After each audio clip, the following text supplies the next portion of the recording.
Hey, here we go, guys. We're late and it's on. This is RamView. It's hot out there, so let's blow them off the line of scrimmage. Hold on,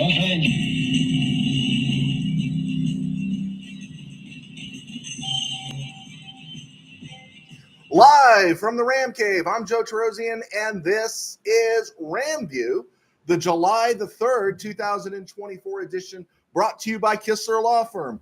Injured in an auto accident, need help, got questions? Call Kistler Law at 661-206-6990. That's Kistler Law at 661-206-6990. And check out KistlerLawFirm.com. That's one word. KistlerLawFirm.com. Kistler Law, they've been fighting for you since 92.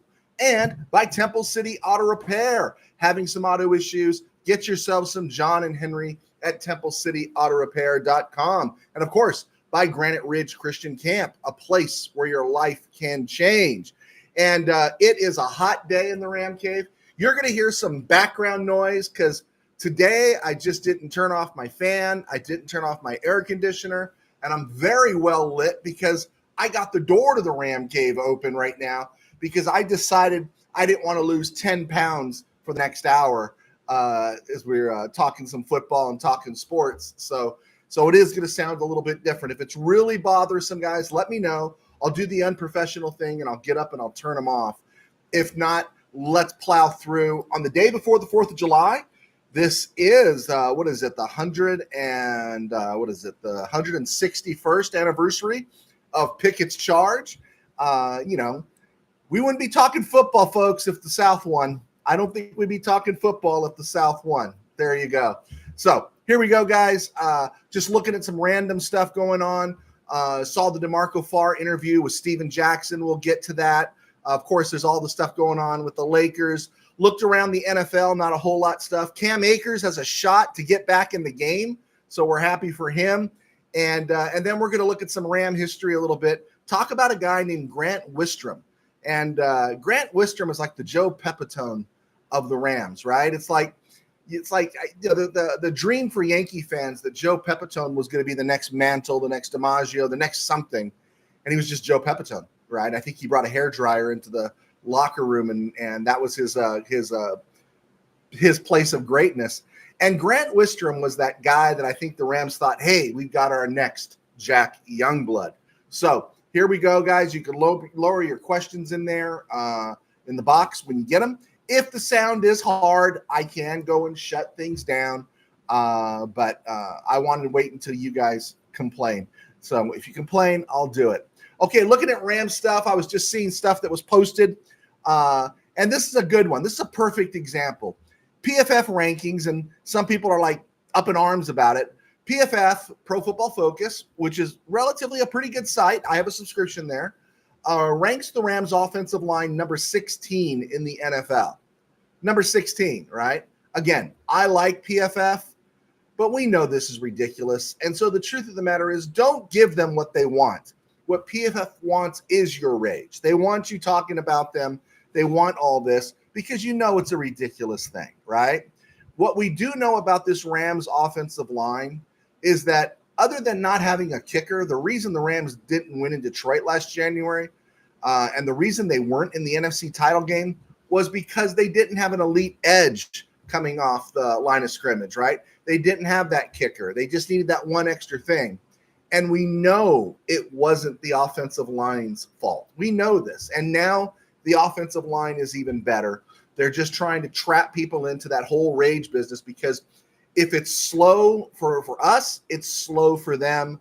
And so that's another aspect of 10 big lists, and let's snub somebody. Let's rank them lower so we can still keep hitting our analytics and getting the clicks. Believe me, I've thought about it, right? 10 worst moments in Ram history, my 10 favorite moments in Ram history.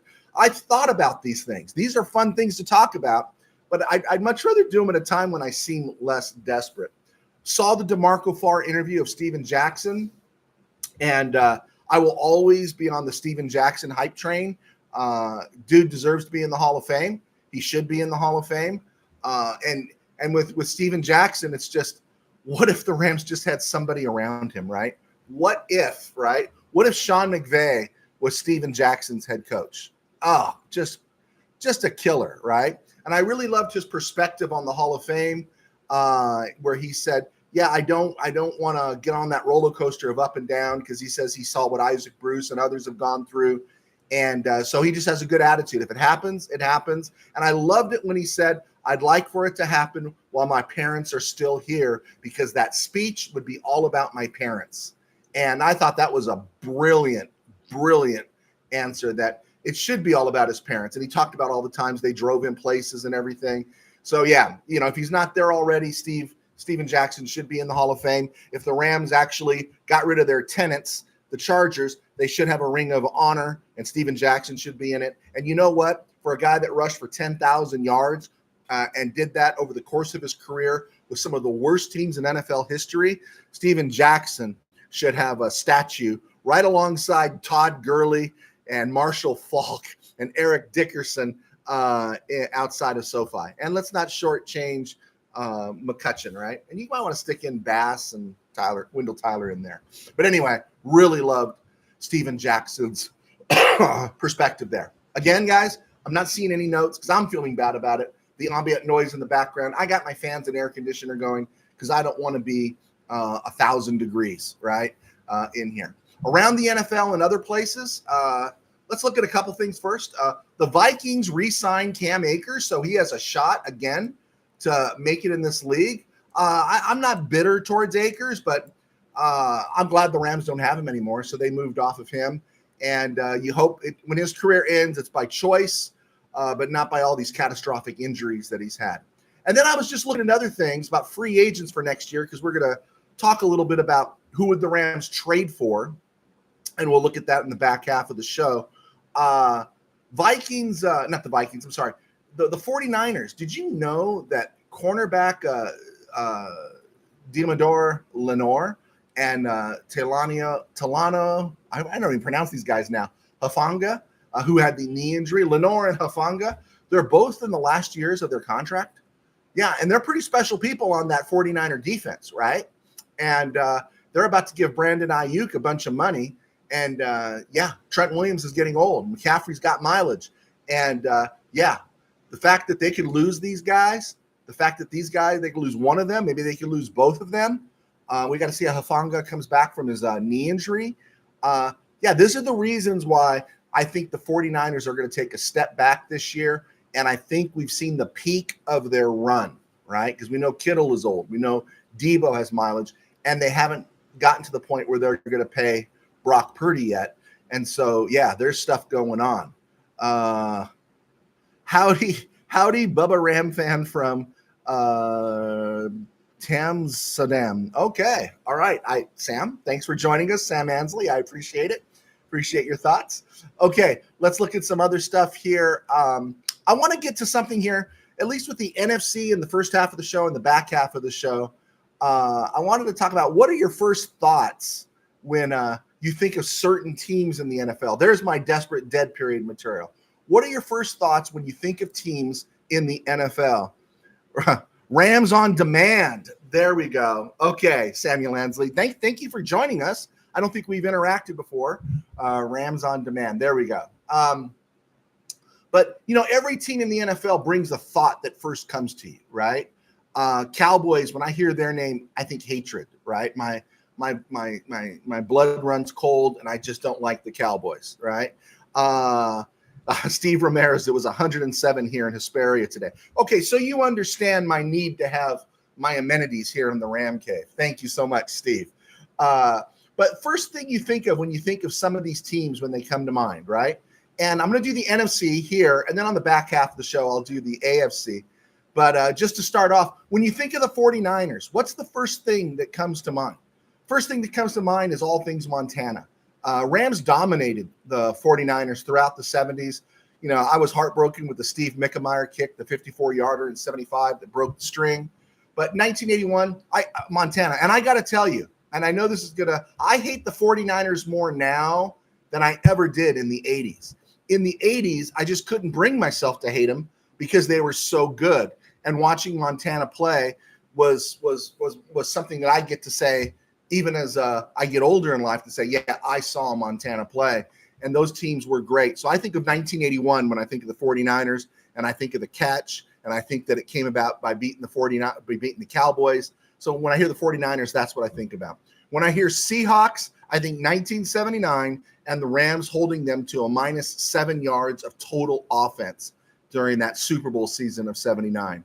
When I think of the Saints, I first think that it always was a slog in New Orleans. It was always, whether it was Tulane Stadium or the Super Bowl, the Rams either lost or they won, and it wasn't a pretty win, right? But actually, my thought goes back to the late 80 game. I think it was the 89 game, 88 game in New Orleans where Flipper had that monster game. But what I remember, I believe it was Dalton Hilliard tried to put a block on Kevin Green, Hall of Famer Kevin Green, and Green just hurdled him, just kind of pushed down and went right over the top and made the play. And that's what I think of when I think of the Saints. Falcons, I think of the Rams losing 15-13. Nick Mickemeyer, Steve Mickemeyer's brother, kicking 5 field goals, beating the Rams after the Rams were up 10-0. Cowboys, I think of being at the Coliseum 37-7. So I think of the 37-7 loss in the NFC title game because I was there. To me, that's the moment. It's like when I'm that moment, I'm Luke Skywalker. I'm in the presence of the Emperor, and he's trying to get me to convert to the dark side. And, Luke is seeing all of his friends in the Rebel Alliance and the spaceships being blown up. And the Emperor saying, good, I can feel your hate. Yeah, that's me. That's me watching and thinking about that Cowboy game in 75. Redskins, I think of George Allen in 72. I loved George Allen, the whole Redskin thing, but it really goes down to the Hogs, 1982, Riggo, and hail to the Redskins. And sure enough, they beat the Cowboys. And so that's where my memories come with the Redskins. I'll always sing hail to the Redskins. Not a Taxkins fan or a Commanders fan. I'm a Redskins fan. Eagles, the playoff win over Buddy Ryan's team in 89. Clyde Simmons was talking trash, and the Rams went into Philly and won that game. That was a great one. Giants, yeah, it's easy to go Flipper.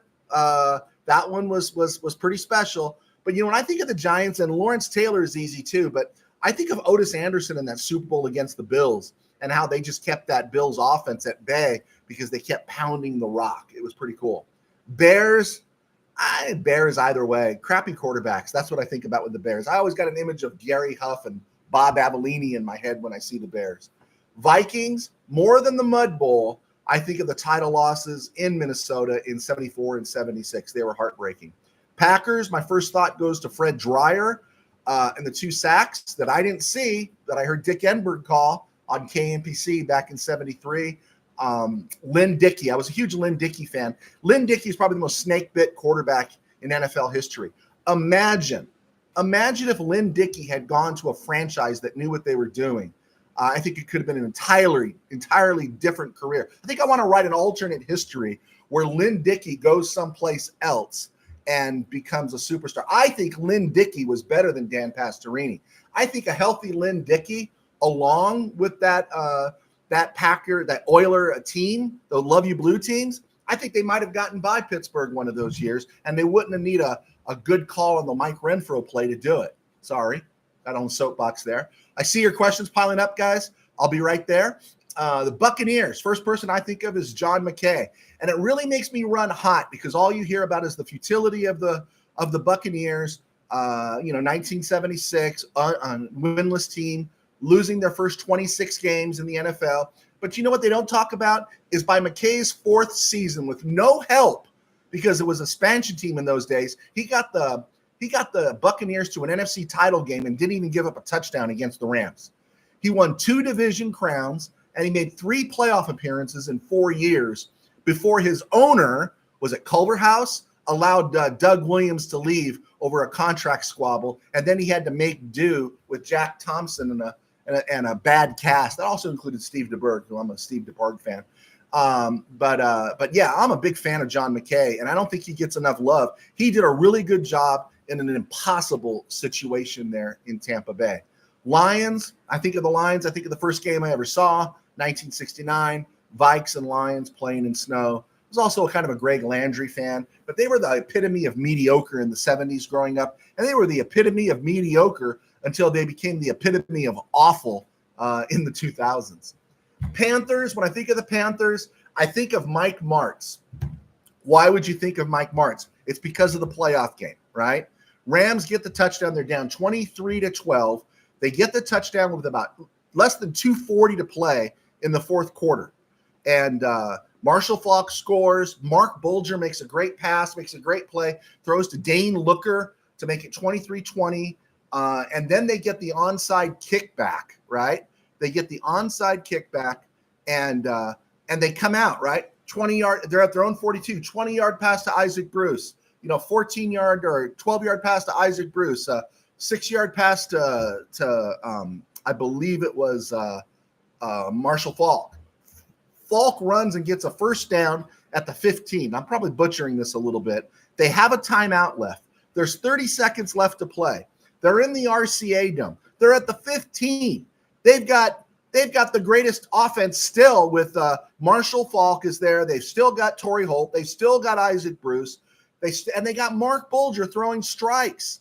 And with 15 minutes, at the 15-yard line, with 30 seconds to play, Mike Martz lets the clock wind down, and Jeff Wilkins takes him off the hook because he makes the field goal. But that game didn't have to go into overtime. The Rams needed to play to win. And, of course, in the second overtime, Steve Smith did them in. That's what I think about when I think of the Panthers. I don't think of Jack Delhomme. I don't think of Julius Peppers. I don't think of any of that. I don't think of Cam Newton. Very boring Super Bowl. People say Patriots-Rams was a boring Super Bowl. I'll say Broncos-Patriots was the worst. Okay. I'm Joe Terosian. I was a sports writer for 21 years, and now I do RamView thanks to our sponsors at Kistler Law. And I write books. My books are on Amazon. You can look them up. I write pretty much in two genres. I write football, and then I kind of write Christian spec fiction. So there's my book, Sin Virus. I think zombie apocalypse meets Christianity. And then, of course, you've got Tangent Dreams, which was my high school football novel, which sold really, really well, got some really good reviews. And buying those helps keep me on the air. Also, it helps support me in my day job. I pastor a small church in Burbank Faith Nazarene. And you can find us right here on YouTube on our Burbank Faith Virtual channel, as well as BurbankFaithVirtual.com, Burbank Faith Virtual on social media, Facebook, every place else. And if you have any questions about that, please let me know. And generally, I have to answer for newbies. Sometimes they think a pastor shouldn't say he hates the Cowboys. Guys, we all keep it in context here. We dislike the teams we dislike, but we want the best for the individual, right? We understand. Let's all keep it in context. This is sports. All right, let's look at some questions here. Steve Ramirez, of course, 107 in Hesperia. Brother. Samuel Ansley, my two favorite teams, Rams and whoever plays the Whiners. Okay, there you go. I was also thinking whoever plays the Cowboys, right? So I got three great teams, three teams I love. The Rams, whoever plays the 49ers, and whoever's playing the Cowboys. There you go. Manuel Carrillo, what is up? Thank you, Manny, for clicking on.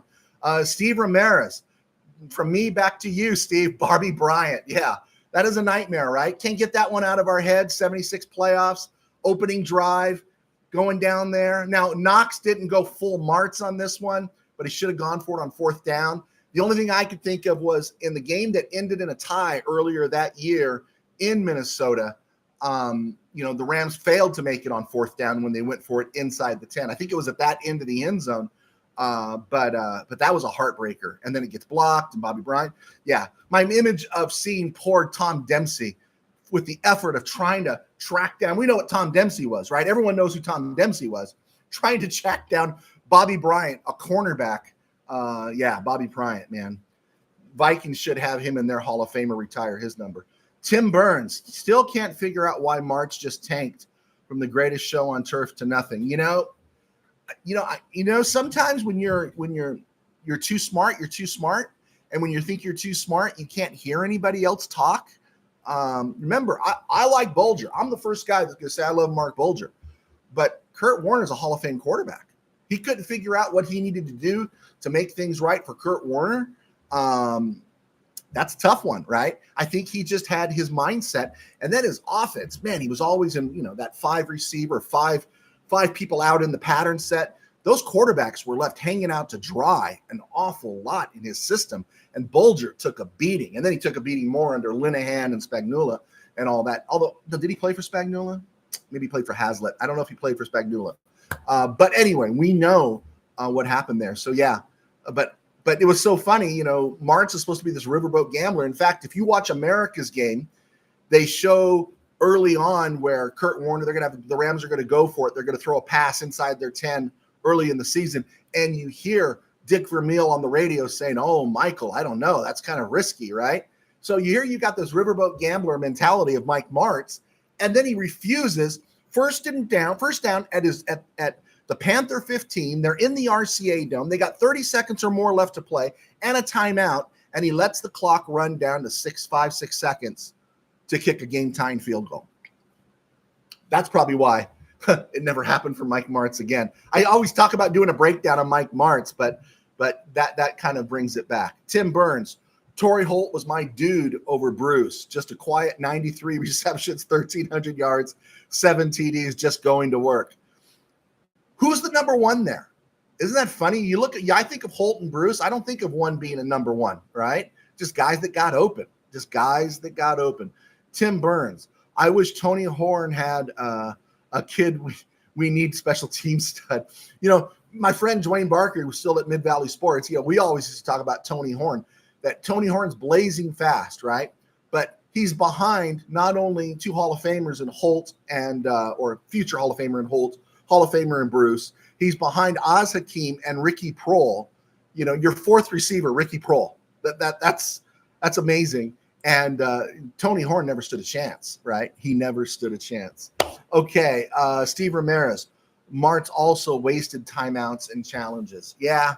And again, like I said, I keep talking about doing a review of Mike Martz. And probably this time of year, because we got another 20 days until camp opens, I probably should do it. Okay, so pressing on, guys. You guys keep tossing questions up there. It'd be awesome. I love interacting with you guys. I appreciate you guys being here all the time. I appreciate you being here when there's nothing to talk about, when there's not a lot going on. I will come back and say there's always something to talk about, like we've talked about right now, but there's not always breaking news. There's not always games, but I appreciate you folks, feeding my ego just a little bit by coming on and joining us here. Injuries are going to dictate any moves the Rams make between now and the trade deadline. And unlike the Lakers, the Rams do have some space under their cap because they just didn't give a max deal to a 40-year-old player, right? We'll get to that. But injuries are going to determine what moves they make. They got draft capital. They got a little space. So it'll be interesting to see what the Rams do between now and the trade deadline later this fall.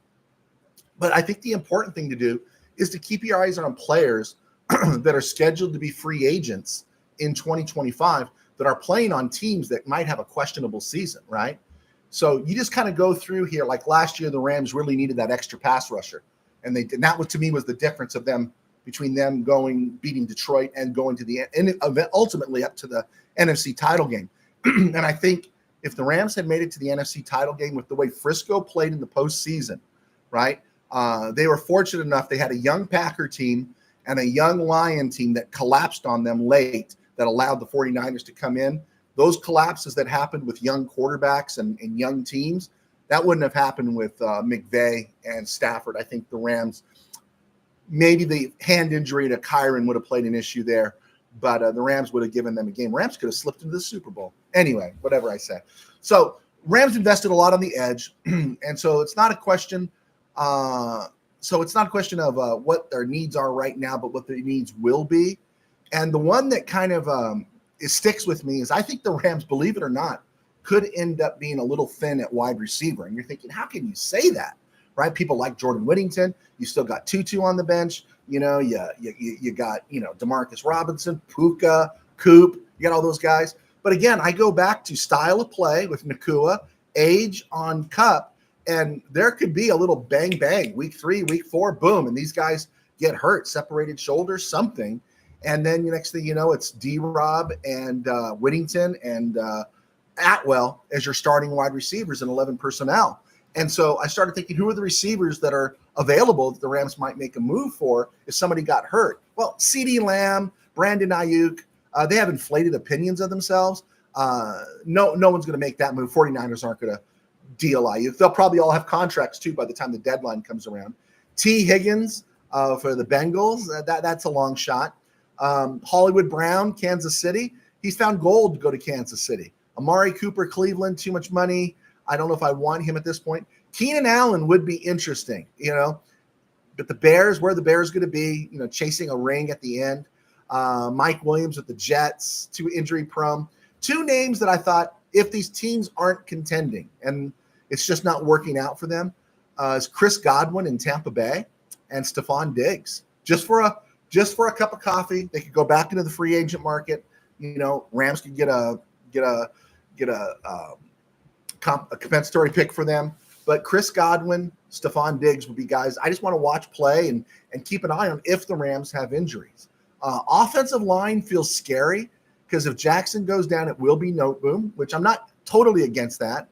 But it's tough to see the Rams making a move on a pending free agent, except if things go south for the Jets, would the Jets be willing to deal Tyron Smith if the Rams are making a run? Would the Jets be willing to make a move on someone like Morgan Moses? Because all these guys are rentals because they think they're in a Super Bowl window. They better be with Aaron Rodgers. But let's just say everything goes to pot in New York with the Jets. Would some of these guys be available if the Rams had an injury? The other place that scares me that, because without Donald, you got some young guys in there. You're hoping Bobby Brown stays healthy. You're hoping Bobby Brown has a breakout year. You don't know if Tyler Davis is ready. Is defensive tackle, the interior. And these are some of the guys that are going to be free agents. Aleem McNeil, Detroit. Detroit's not giving up. They're contenders this year. Kenny Clark, Green Bay. They're not giving him up. Cam Hayward, Steelers aren't giving him up, and he's at the end of the line anyway.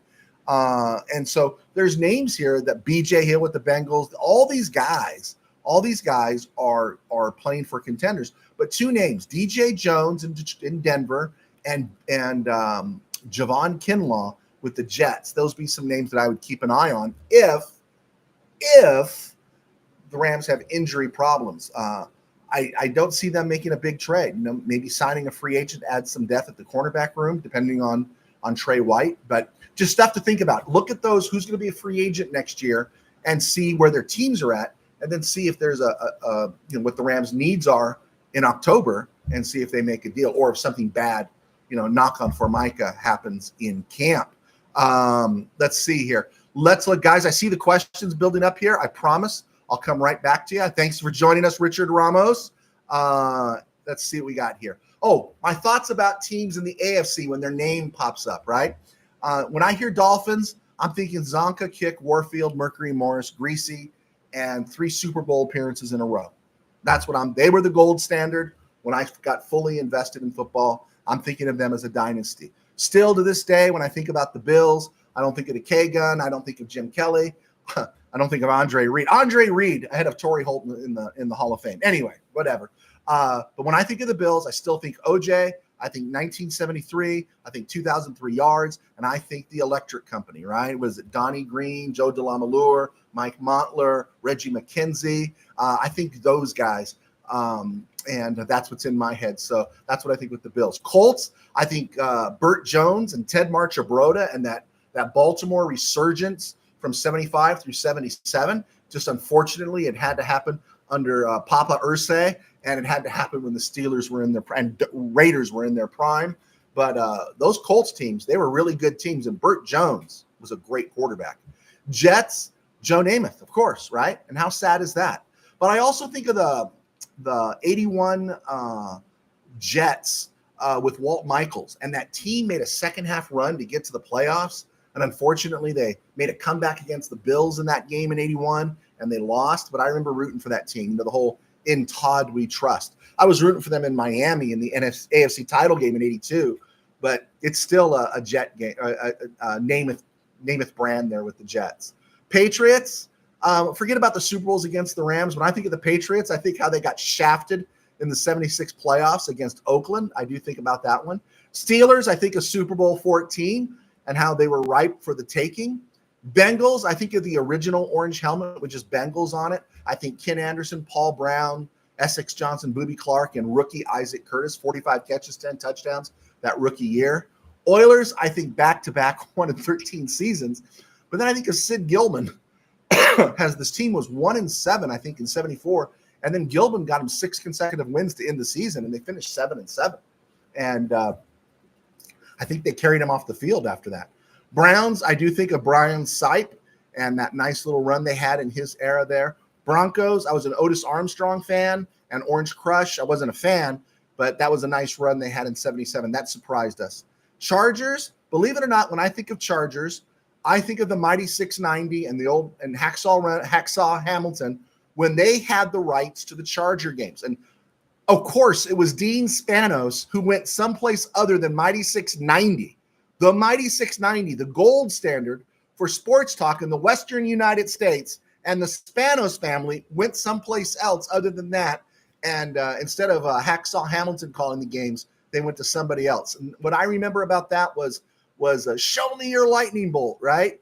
And what I remember also was you were as informed on the Chargers better for a station that you picked up from San Diego, right, than you were on any local sports talk with the Rams. And it's because Lee Hacksaw Hamilton, who I had a couple of moments with in the press box down in San Diego, was a cool dude because of his talent. And that original mighty 690, Hartman and Chet Forte, the Loose Cannons, even a young Jim Rome.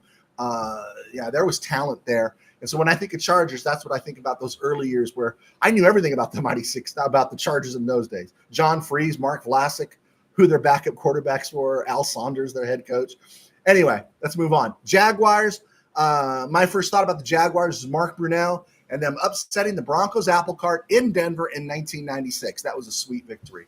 Texans, not much. I'm a Brian Cushing fan. Not much. He faded, kind of like C.J. Stroud. Titans, they have always bored me. Always. Can I say it again? I think the ultimate indignity would have been if they had won that Super Bowl against the Rams, Super Bowl 34. The Titans have always been boring to me. Sorry, I don't mean to offend people, but that's just where I'm at. Okay, let's see what we got here. You had some questions come in. It was a stone group, my man. And we'll get to this day in Rams history in a second. I just want to acknowledge a couple of things here. Let's see. Richard Ramos. All right. Thank you so much for clicking on. Thank you for your Ram knowledge. It's a pleasure listening to you. Thank you, bro. Oh, thank you so much, Richard. I do appreciate that. I appreciate your support, man. Awesome. Thank you so much. Steve Ramirez, Mike Curtis clobbering the fan who ran on the field. Hey, that's a good memory. I saw that in NFL films, of course. But you remember when Curtis nails that guy, that wastoid? He just kind of sits up and he's got that drunken – he must have felt it like 2 days later when he sobered up. But I loved how Curtis did that. That's an underrated guy in NFL history, Mike Curtis. In fact, there was a while I thought he was a Hall of Famer, and maybe he should be, but he's not a Hall of Famer. And Mike Curtis, that dude was mean. That was bad dude right there. Let's see. Tim Burns. Okay, I got a comment here about the Lakers in a second, Tim Burns, and I promise I'll get to that. Tim Burns, was Joe Tarosian a clone? Oh, help me with that. Oh, are you talking back to the Star Wars reference? No, I wasn't a clone. I'm just someone who crosses to the dark side when it comes to the Cowboys. Let's see. USA Expat. Great. Thank you for joining us. Chargers Fouts era with that offensive attack, right? And everyone forgets that Wes Chandler was a late addition to that, right? That was the John Jefferson deal where he was he had 78 through 80. He's one of the greatest receivers in football. And then he goes to the Packers and matches up alongside James Lofton. And you don't hear much about JJ after that. I think he lost his wheels, but he had great hands. That guy was gone from the NFL, from the spotlight after he left San Diego. And but yeah, those teams were great. I love the scene on NFL films where Fouts comes to the sideline, drinks the cup of water, and they're talking about what play to run. And Fouts says, "Give me Wes." And he drinks another sip. They're all talking. He goes, "Give me Wes." He goes, "Can I have Wes, please?" And he wants Wes Chandler. Another underrated guy in NFL history is Wes Chandler. Richard Ramos. That's like watching almost the AFC games. Boring. Maybe not. I don't know. I like some of them, but I know what you mean. Bill chiming in here. Have a happy 4th of July. You too. Thank you so much. Oh, okay. Tim Burns got in there. Thank you, Bill. I appreciate that. You have a great 4th too. Tim Burns, Jim Rome. Oh, well, no, I was not a clone. I was not. In fact, I thought it was too much shtick. Even then in the 90s when I was younger, it was just too much shtick. But what you did notice about Rome was he could talk anything. And, he had the late night gig at first. And then, of course, he went national,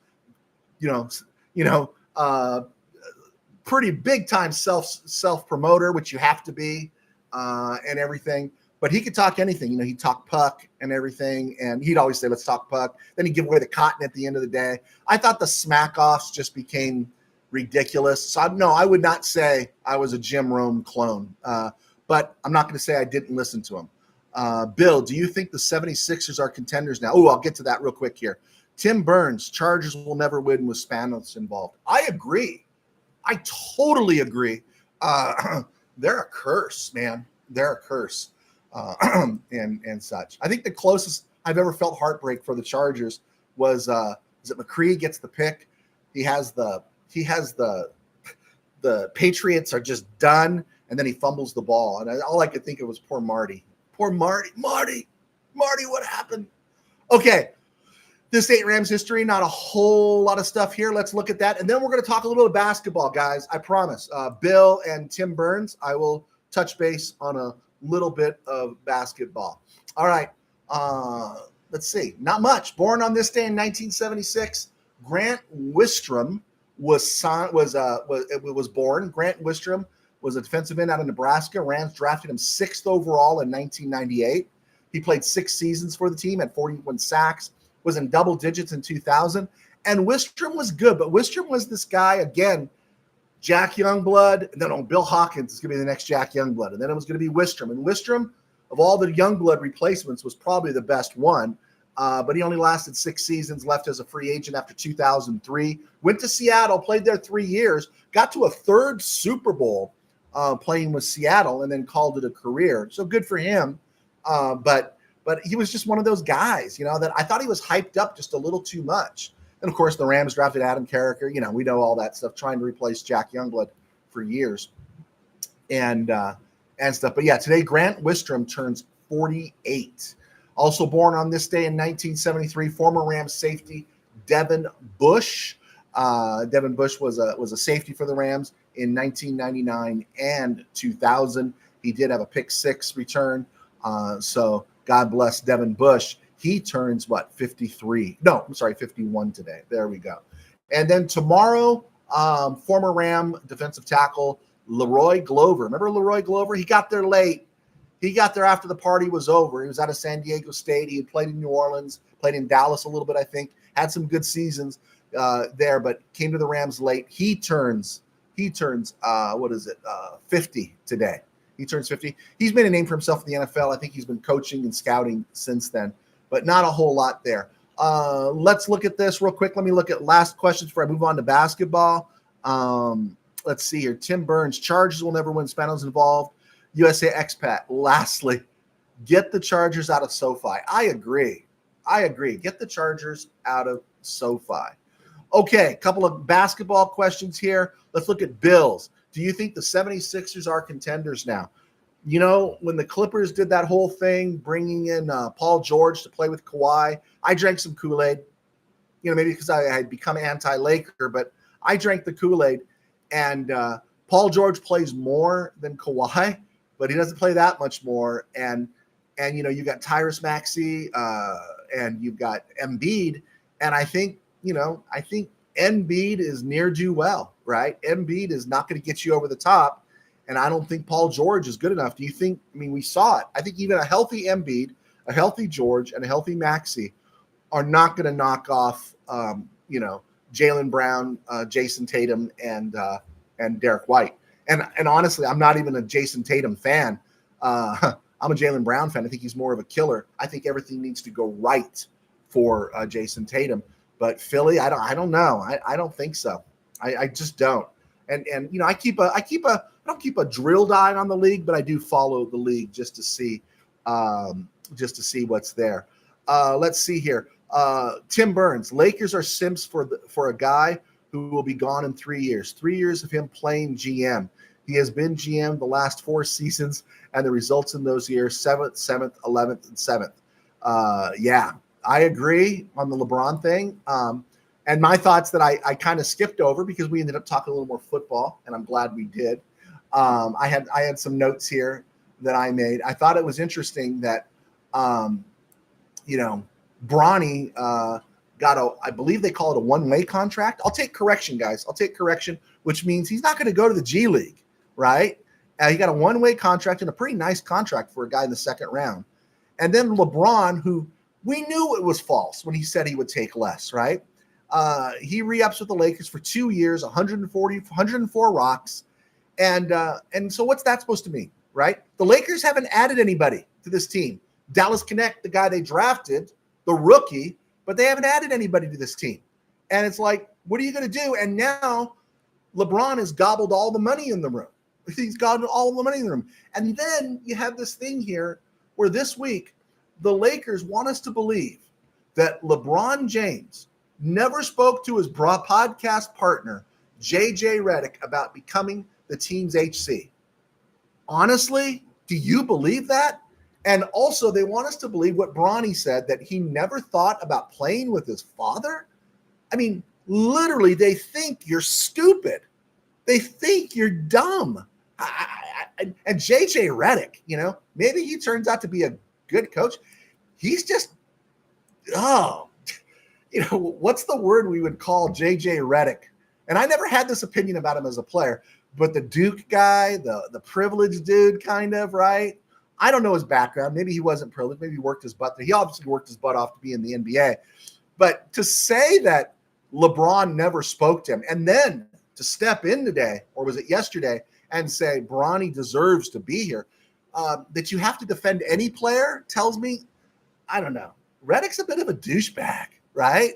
I'm not taking away anything from him. I'll be a good guy. But in these matters, what a douchebag.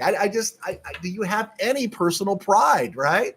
And then my last thought was Jeannie Buss. Just sign the organization over to LeBron. Just give him control. Make him coach, GM, and everything. Because as long as she plays owner, and that's all she's doing, right? She's just playing owner. She's going to take all the shots, right?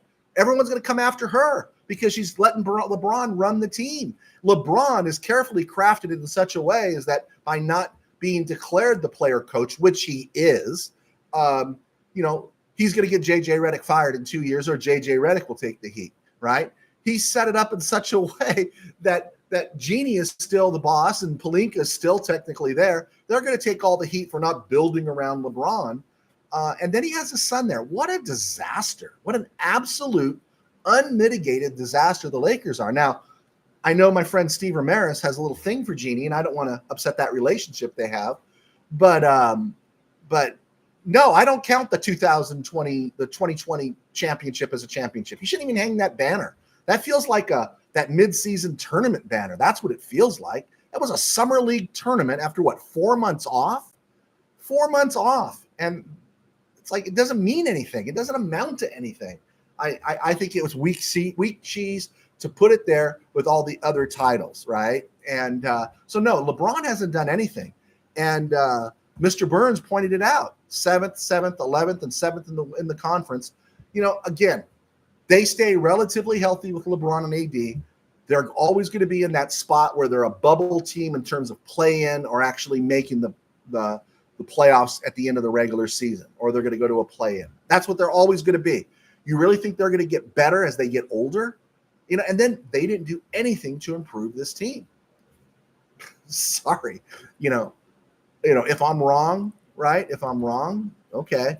But, it's not going to happen. But if this team went 0-82, no team would ever richly deserve to go 0-82. No one, My personal feeling is, Jeannie, put the team up for sale. Put the team up for sale. Get it out of the Buss family name. Get out while you still got something to hold on to in the past, and let some corporation buy you out, because this is preposterous. It really is. Anyway, there we go. Some thoughts here. USA Expat. You get Tim Burns, thanks for letting us ask questions. No, I enjoy it, man, especially this time of year. Questions are always great. And then you get to interact with people. Richard Ramos, I agree 100%. Get the Chargers out of SoFi. There's only one team in LA now. Yeah, the Chargers will never be LA's team. Never. Not going to. Harbaugh would have to stay here 15 years and have a Belichick-like run, and the Rams would have to take a tumble for that to happen. I think the Clippers, with that new stadium and Ballmer's aggressiveness, have a better chance of supplanting the Lakers as LA's team than the Chargers ever have of supplanting the Rams. So my thoughts there. Richard Ramos, this is disheartening as a Laker fan. The right hand doesn't see what the left hand does. Yeah. Richard Ramos, sounds like Jeannie Buss was in the locker room with LeBron. Maybe, I don't know, some special dealings are going on the side. It's horrible. Yeah. I mean, okay, so we don't even have to be geniuses to figure this out, right? We don't have to be genius. It's a bad look all the way across the board. And, I'm not even the NBA basketball is so bad, it drove me away 2 decades ago. It's just a horrible product. And the fact that it's called basketball and the fact that you got the KBM calling it good basketball is horrible. It's just horrible basketball. Now, the players are individually, they're more skilled than they've ever been before. I'll grant that, but they don't know how to play basketball. Right? They just don't. Sorry. And I'll say this, all things being equal in crunch time, LeBron couldn't carry Magic Johnson's jockstrap. Just couldn't do it. Sorry. He's not a killer. He's always looking for protection. And great career, one of those longevity guys, an accumulator, but I just don't see him as GOAT. Not anywhere near it. I just don't. Sorry. There we go. All right. Steve Ramirez. I've always disliked the Chargers, but hard for me to root against Harbaugh. Hey, I agree with you, Steve. Harbaugh makes them interesting. Harbaugh really makes them interesting and stuff. Yeah, I totally agree with that. I totally agree with that. All right. I think we got stuff in. I used all of my stuff here. Does anyone else have anything they want to add? Hey, let me ask Steve Ramirez. Do you know who Dennis Dumet is? Because the Rams signed Dennis Dumet on this day in 1971. Free agent Dennis Dumet. Do you know who that is, Steve Ramirez? Okay. Let's see. We hit the 46-minute mark. Thank you for driving in and hanging out with me. Also, just be sure to hit like, subscribe, all those things. Your comments are great. Your shares, if you share it with others, it's great. As we just keep plugging away. Yeah, there we go. Dumet, former UCLA quarterback. I knew you would know. Rams signed him as a free agent on this day in 1971. I'm guessing, were they converting him to something else? Kind of interesting. I'd love to hear some of your thoughts on backstory there. Thank you, Steve Ramirez. I knew I would score on that one. Good job, Steve. Okay, I think we're good. I'm willing to hang out for another minute or so. If you guys got something, I like to get close to 50 minutes. Maybe another 30 seconds, unless somebody has something they want to add. Looking forward to camp. This week isn't quite normal without RamView. Thank you so much. Hey, Tim, I hope your leg is doing better. Hope you're doing well. Steve Ramirez was my first UCLA favorite. Oh, Dennis Dumet. Okay, there you go. I always thought it was Norman Dow. I thought that was your guy, the guy that replaced Beeben. There you go. You know who I think is an underrated UCLA quarterback? This is so random right now. Jeff Dankworth. Jeff Dankworth, man. He had a great run until he ran into USC in '76. Jeff Dankworth was a guy that waited his turn behind Shara, and no one remembers Jeff Dankworth. There we go.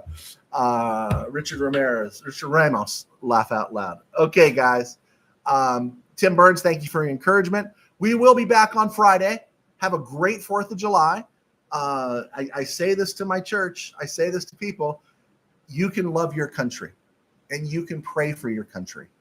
And whatever people describe as a Christian nationalist these days, forget about it. You can love your country. You can be grateful for your country, and you can pray for your country. There's the soapboxy stuff that I have.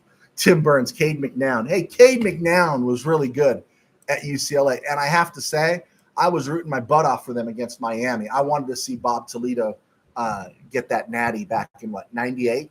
So there we go. Okay, guys, thank you so much for clicking on. We are at the 49-minute and 30-second mark, so I think we're good.